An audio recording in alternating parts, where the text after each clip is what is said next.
এবার ইসরায়েলকে প্রতিহত করতে ইরানের সাথে যোগ দিল ইয়েমেনের হুতি বিদ্রোহীরাও। প্যালেস্টাইন টি মডেলের বেশ কয়েকটি ব্যালিস্টিক মিসাইল তেলাবিবকে লক্ষ্য করে নিক্ষেপ করার দাবি করেছে হুথিরা।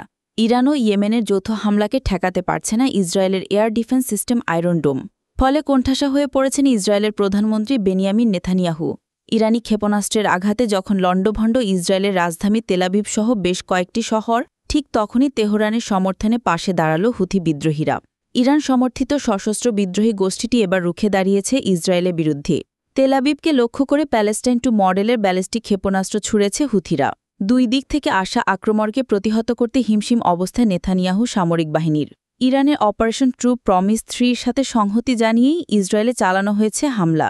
এমনটি জানিয়ে এক বিবৃতিতে হুথিরা দাবি করেছে, ইয়েমেনি সশস্ত্র বাহিনী ইরানের জাতি, সেনাবাহিনী এবং নেতৃত্বকে সালাম জানায়, কারণ তারা সাহসিকতার সাথে ইসরায়েলি আগ্রাসনের বিরুদ্ধে লড়াই করছে। গত 24 ঘণ্টায় বেশ কয়েকটি ইসরায়েলি গুরুত্বপূর্ণ স্থাপনায় মিসাইল হামলা চালিয়েছি। 15ই জুন এক প্রতিবেদনে বিষয়টি নিশ্চিত করেছে ইরানের রাষ্ট্রীয় সংবাদ মাধ্যম প্রেস টিভি। এদিকে ইরানকে লক্ষ্য করে নেতানিয়াহুর আগ্রাসন বন্ধ না হওয়ায় আবারও তেলাবিবকে লক্ষ্য করে কমপক্ষে 50টি ব্যালিস্টিক মিসাইল নিক্ষেপ করেছে তেহরান।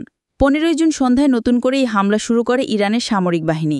এক প্রতিবেদনে বিষয়টি নিশ্চিত করেছে মধ্যপ্রাচ্য ভিত্তিক সংবাদ মাধ্যম তাসনিম নিউজ এজেন্সি। এর আগে গত 13ই জুন রাতে হঠাৎ করেই ইরান জুড়ে বিমান হামলা শুরু করে ইসরায়েল।